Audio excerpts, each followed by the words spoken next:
Imagine you meeting God and wondering if she smoke. Imagine you seeing God walking out the liquor store. I done seen it before. Everything I'm doing now, I sat and dreamed it before. Cause once upon a time, I begged for what I needed before. But then I learned that all I had to do was be it before. I found my light and stood up in it like my name was Theotis. Took a flight for new beginnings, hope the universe noticed. And now my home turf cheering me on. Feel like the mama did it. And if you're the type of person who hates spoilers, but you're clicking on videos about the very thing that you don't want spoiled, even going as far as typing it out, I don't know what to tell you. Anywho, hey cousins, I'm your favorite cousin, but are you mine? If you are, make sure you like, comment, subscribe, and share. We got so many cousins out there that are just waiting to find us. Let's make it a family reunion. Share. Let's get into it. We've all seen the documentary, so I'm not going to go blow by blow the way Netflix told the story in order. I'm just going to hit upon some things that are important to me. I think Kendra's amygdala is smaller than the average person's. And if you're not familiar with the intricacies of the brain like I am, the amygdala is a part of the brain that plays a big role in human emotion. Most sociopaths, and yes, Kendra is a sociopath, most sociopaths have a way smaller amygdala than the average person. Mind you, Kendra walked onto the scene when they were revealing that she was the person who had been doing all of this. She walked onto the scene like she was a bad bitch. And I'm looking like, what? She knew full well all the ish she had done leading up to that point, and she still had the arrogance to walk on camera like that. She still had the edited pictures of Lauren where she X'd out her face and wrote all that stuff in red about her, talking about her real bad. She still had that on her computer because she pulled it up for the Netflix crew. She has zero emotional connection to her actions. There's no way after all of this has been said and done that you still have possession of that stuff that you did. And she even had the audacity to compare her actions, being a predator and a manipulator, to someone who is a drunk driver. She said that everybody commits a crime, blah blah blah. It is not the same, and she's dusting it under the rug as if it's not that big of a deal when you literally told your daughter to disappear forever, all day, every day. Doing this documentary is the equivalent of a sociopath criminal who is returning to the scene of the crime to get that gratification. She is very calculated and her actions were premeditated. She used an app to hide her IP address and also to regenerate new fake numbers so she could continue harassing everybody that she was harassing, mainly Lauren and Owen. She even went as far as to ask about Owen's new girlfriend and where she was from and all of that, and eventually she ended up stalking her mother about Owen. I believe that she convinced Jill to not change phone numbers, and the reason was because they wanted to catch whoever the person was, just in case it was somebody that they were letting around their kids and enter their home. The whole time it's Kendra. Kendra didn't think they were going to get caught. That's very evident to me. She thought she did a good job hiding her IP address, and she got away with it for 2 years before she finally had to face the music. She was always around the school, volunteering, doing something. She had an IT background, and she tried to ditch her burner phone when the police came to serve her a warrant. When she was on the side of the house, she tried to ditch that.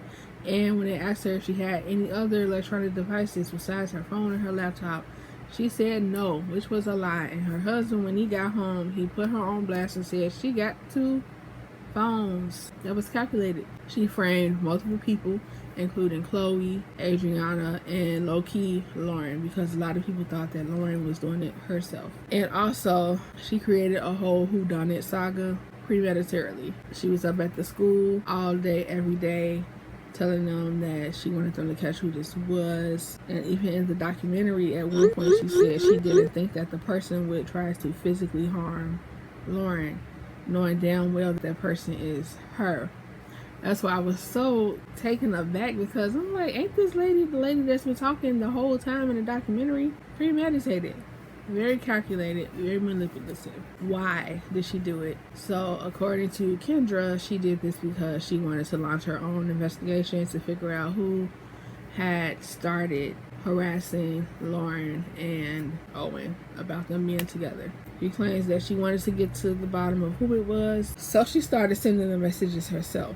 And my whole thing is you are in IT. There are so many other things and other ways you could have went about resolving the issue and figuring out, quote unquote, if we were to go with this fucking lie, figure out who this other person was instead of you doing it yourself. Hypothetically, because we know it was you this whole time. But you're in IT, so you saying, oh, I have to message and harass them myself to figure it out.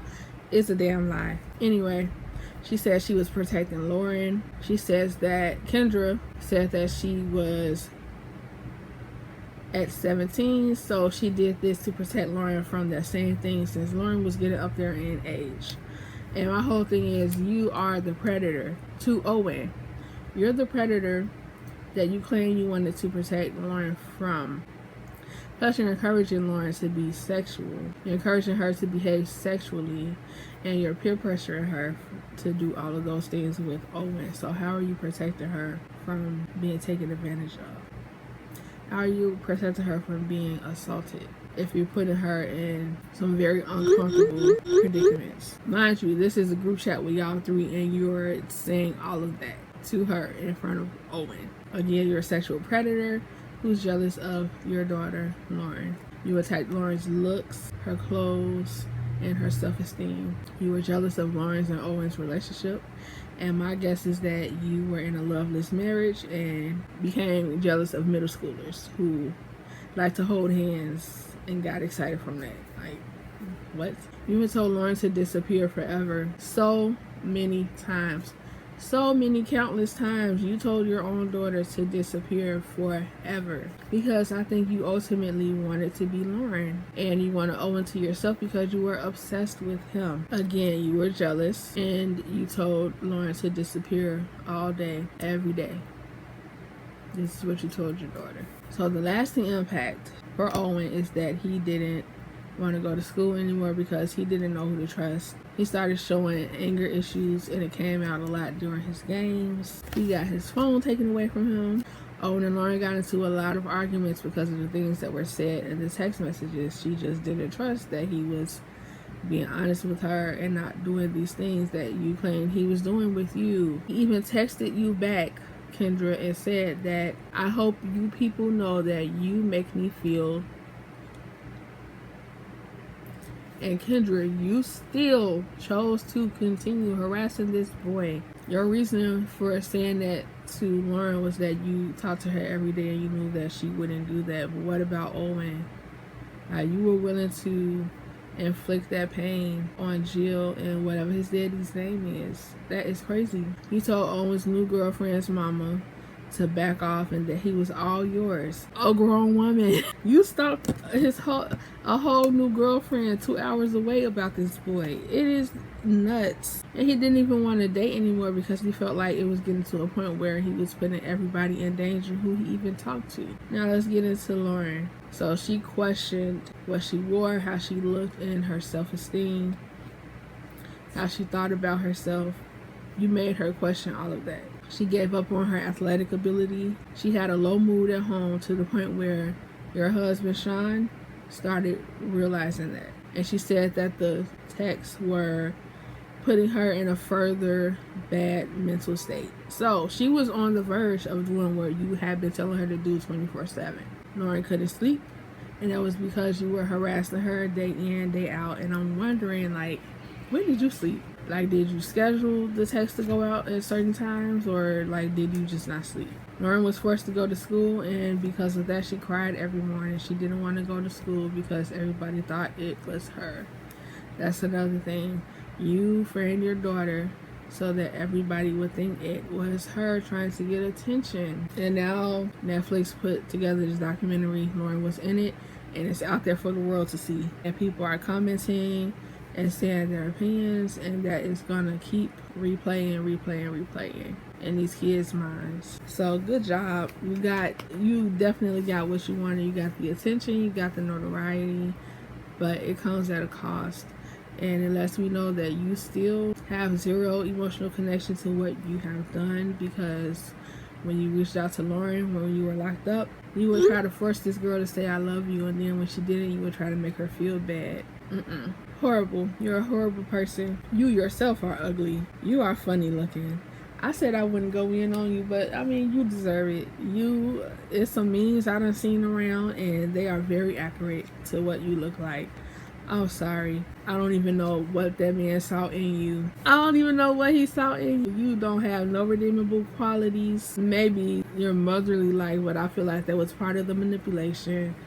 You made your husband, ex-husband, lose everything he owned because you wouldn't pay the bill for the storage unit. Y'all lost multiple homes, and you had to get divorced because of your actions.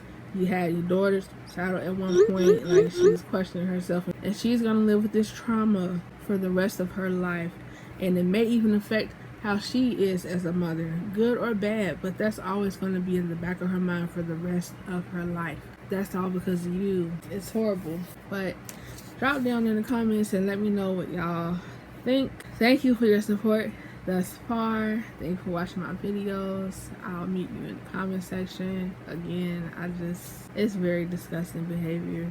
They call me lost when I wander.